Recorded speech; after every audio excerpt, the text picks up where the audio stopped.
Puji nama Tuhan, selamat pagi, selamat bertemu kembali dalam program kita membaca Alkitab setiap hari. Saya terus mengajak kita, mari kita terus membaca Alkitab dan menjadikan Alkitab menjadi pedoman dalam setiap langkah hidup kita. Sebelumnya mari kita berdoa, sebelum kita lanjutkan acara kita. Terima kasih Tuhan, pagi hari ini kami bersyukur untuk hari yang baru. Kami percaya hari ini kami mendapatkan tuntunan Tuhan lewat firman Tuhan yang akan kami sampaikan, dan bahkan lewat firman Tuhan yang sudah kami baca.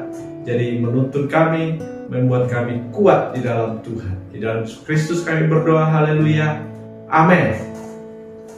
Puji Tuhan, pada saat ini kita masuk dalam edisi 9 Januari.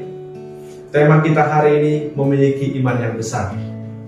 Miliki iman yang besar, amin.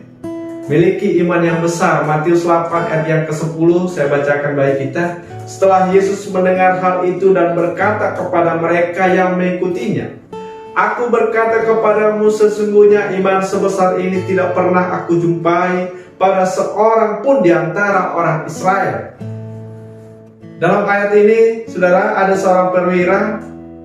Dia memiliki hamba atau dia memiliki budak, gitu saudara ya, lumpuh dan sangat menderita.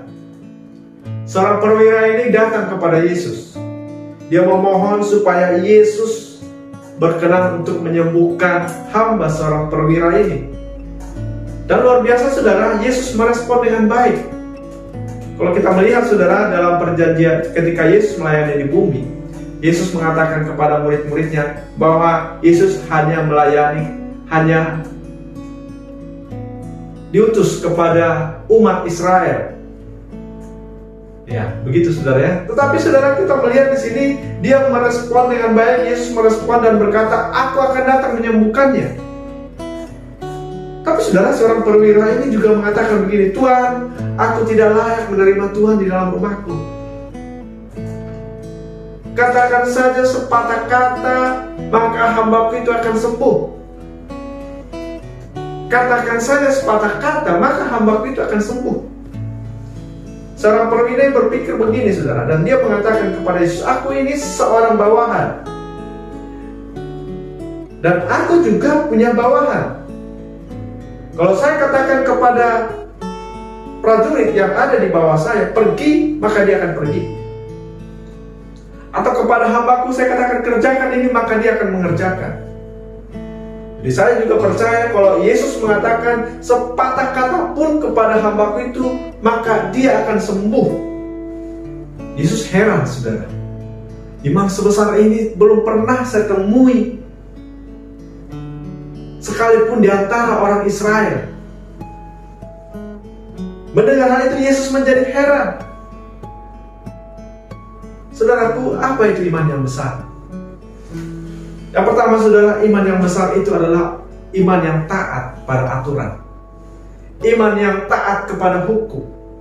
Aku sendiri seorang bawahan, aku juga mempunyai bawahan. Ada aturan di sana bahwa harus tunduk kepada atasan, harus tunduk kepada aturan yang sudah dibuat oleh organisasi. Nah, inilah saudara iman yang besar, memiliki iman yang besar. Selama hukum, selama aturan itu belum dihapus, dibatalkan, maka orang yang beriman harus taat. Inilah orang yang beriman, saudara. Amin. Amin. Inilah orang yang beriman. Di dalam arisan kita juga ada anggaran dasar, anggaran rumah tangga. Itu kita sudah mungkin di dalam organisasi kita sudah sepakat begitu ya, membuat menjadi satu aturan supaya tertib dalam organisasi. Dan orang yang beriman harus melakukan itu. Itulah iman yang besar. Jadi kalau saudara mau memiliki iman yang besar, taatlah pada aturan. Yang kedua saudara, apa itu iman yang besar? Seorang perwira ini percaya setiap perkataan yang keluar dari mulut Tuhan Yesus itu menjadi hukum. Itu menjadi aturan yang harus diikuti oleh makhluk yang ada. Semua makhluk harus tunduk. Karena perkataan Yesus adalah firman Allah. Jadi ketika orang menolak firman Allah, ketika manusia menolak firman Allah, itu tidak mendatangkan kebaikan baginya. Tapi ketika dia tunduk dan taat, maka akan mendatangkan kebaikan. Baik kebaikan bagi dia, baik kebaikan bagi keturunannya, kebaikan bagi orang lain. Bapak Ibu yang kasih Tuhan, inilah iman yang besar. Bagaimana kita memandang setiap perkataan Yesus menjadi hukum Allah yang harus ditaati oleh manusia. Mari saudaraku, di dalam firman Tuhan ini tidak ada kata-kata sehebat apapun di luar firman Tuhan yang bisa kita jadikan jadi pedoman hidup. Mungkin sebagai motivasi bisa saja saudara.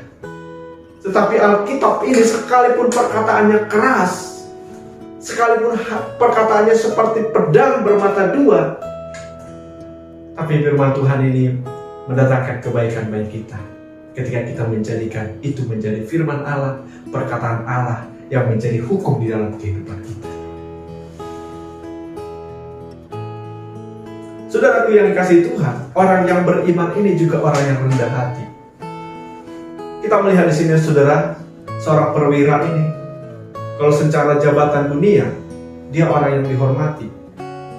Tapi dia katakan begini saudara, kepada Yesus, Tuhan, aku tidak layak menerima Tuhan di dalam rumahku.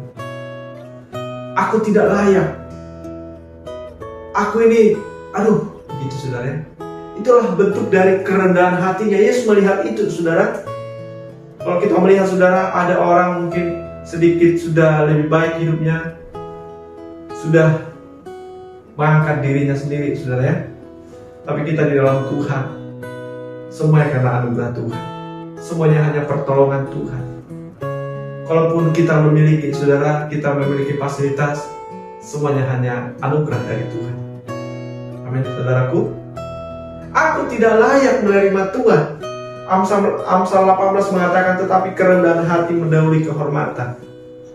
Ialah kita memiliki iman yang besar, iman yang rendah hati, iman yang taat pada aturan, iman yang percaya bahwa setiap perkataan Yesus adalah firman Allah. Itulah iman yang besar yang kita harus miliki. Amin. Milikilah iman yang besar. Demikian firman Tuhan baik pagi ini buat kita. Kita berdoa. Terima kasih Tuhan buat firman Tuhan yang boleh kami dengar hari ini, supaya kami memiliki iman yang besar. Kiranya Roh Kudus menolong kami, Roh Kudus menuntun kami, sehingga firman Tuhan ini menjadi rema di dalam kehidupan kami. Di dalam Yesus Kristus kami berdoa. Haleluya. Amin. Tuhan berkati kita. Haleluya.